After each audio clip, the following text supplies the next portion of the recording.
Welcome to another episode of Roll Up a Poet. So get your blunts rolled and your drink poured. Alright, now look. So for this one, it's gonna be about Trump, man. Yeah, we back at it. You know what I'm saying? How about that? Drink poured.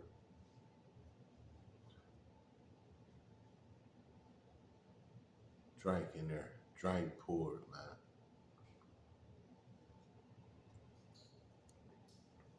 So before I even go into what I gotta say, man, I'm gonna let y'all hear this first. You know what I'm saying? And then I'm gonna go in, I'm gonna cut in, I'm gonna say what I gotta say, and then I'm gonna play a second video for y'all. You know what I'm saying?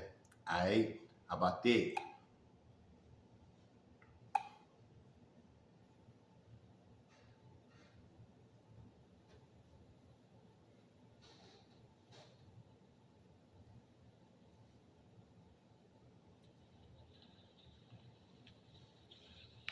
Thank you very much. A short time ago, the U.S. military carried out massive precision strikes on the three key nuclear facilities in the Iranian regime: Fordow, Natanz, and Esfahan. Everybody heard those names for years as they built this horribly destructive enterprise. Our objective was the destruction of Iran's nuclear enrichment capacity and a stop to the nuclear threat posed by the world's number one state sponsor of terror. Tonight, I can report to the world that the strikes were a spectacular military success. Iran's key nuclear enrichment facilities have been completely and totally obliterated. Iran, the bully of the Middle East, must now make peace. If they do not, future attacks will be far greater and a lot easier. For 40 years, Iran has been saying death to America, death to Israel. They have been killing our people, blowing off their arms, blowing off their legs with roadside bombs. That was their specialty. We lost over 1,000 people, and hundreds of thousands throughout the Middle East and around the world have died as a direct result of their hate. In particular, so many were killed by their general, Qasem Soleimani. I decided a long time ago that I would not let this happen. It will not continue. I want to thank and congratulate Prime Minister Bibi Netanyahu. We worked as a team like perhaps no team has ever worked before. And we've gone a long way to erasing this horrible threat to Israel. I want to thank the Israeli military for the wonderful job they've done. And most importantly, I want to congratulate the great American patriots who flew those magnificent machines tonight, and all of the United States military on an operation the likes of which the world has not seen in many, many decades. Hopefully, we will no longer need their services at this capacity. I hope that's so. I also want to congratulate the chairman of the Joint Chiefs of Staff, General Dan Raisin-Kane, spectacular general, and all of the brilliant military minds involved in this attack. With all of that being said, this cannot continue. There will be either peace or there will be tragedy for Iran far greater than we have witnessed over the last 8 days. Remember, there are many targets left. Tonight's was the most difficult of them all, by far, and perhaps the most lethal. But if peace does not come quickly, we will go after those other targets with precision, speed, and skill. Most of them can be taken out in a matter of minutes. There's no military in the world that could have done what we did tonight, not even close. There has never been a military that could do what took place just a little while ago. Tomorrow. Alright, let me stop you right there. You know what I'm saying? Now look, Trump said some real shit. You know what I'm saying? Now this was this was a few days ago, before the war even kicked off. You know what I'm saying? He already was telling them, hey, don't even try it. You know what I'm saying? But they tried it anyway. So guess what happened?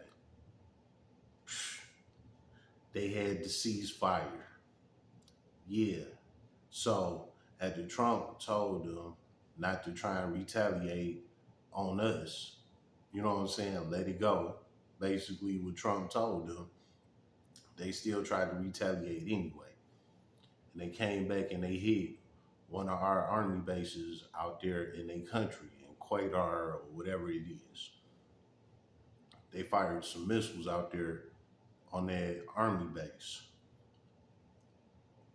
The U.S. intercepted all of them damn missiles. You know what I'm saying? When they seen the U.S. intercepted the missiles, they said, they waved that white flag. You know what I'm saying? They ceased fire. Now they talking about, oh, well, it's a ceasefire for now. You know what I'm saying? Y'all wave that white flag. You feel me? Now look, I'm gonna let y'all hear this. You know what I'm saying? Now this is after the fact. You know what I'm saying? This is after the war. This is after the ceasefire. This is what Trump had to say about that. Calling out both sides. We basically have two countries that have been fighting so long and so hard that they don't know what they're doing. Our Eric Shalou spoke with a... Nah, I know that was real quick, but what he said was, you got these, you know, different cities, countries, whatever you want to call them. He said that they've been fighting for so long that they don't know what the fuck they doing. You know what I'm saying? He said this within 8 seconds. Now, the video he made before the war was a 3-minute video. And he was telling them, like, hey, you know, don't try it, because we gonna come get you. You know what I'm saying? And that's what I was saying the last time. Like, Trump not playing. You know what I'm saying? So if they try and strike back or whatever, it's gonna be a fucking problem. And this is what Trump was telling them. You know what I'm saying? So they went and fired the missiles at our army base. We intercepted them bitches easy. They like, oh no, all right, ceasefire. We don't want no smoke. Hold on. We gonna put that on hold for right now. Yeah, cause y'all know not to play with the US. You know what I'm saying? Y'all ass tweaking, bro. You know? Yeah, it's a little hot, you know what I'm saying? It's fucking 90 degrees, you know. But Trump had put the play down. You know what I'm saying? He stood on business like a man. Like I've been saying the whole time. You know what I'm saying? He stood on business. He took care of what the fuck he was supposed to take care of. You know what I'm saying?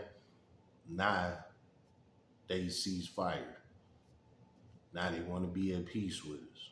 When everybody was just scared of them, talking about they about to release these sleeper cells and all this bullshit. The U.S. on top of it.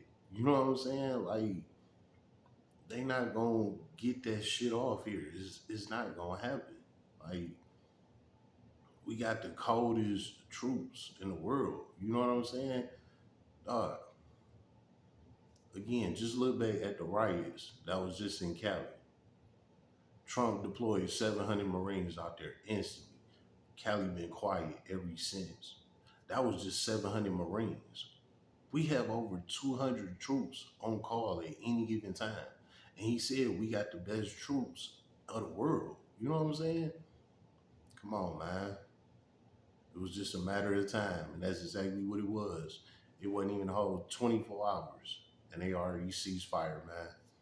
I told y'all, Trump gonna make America great again. It is what it is. It's been another episode of Roll Up a Poet, so get your blunts rolled and you Drake.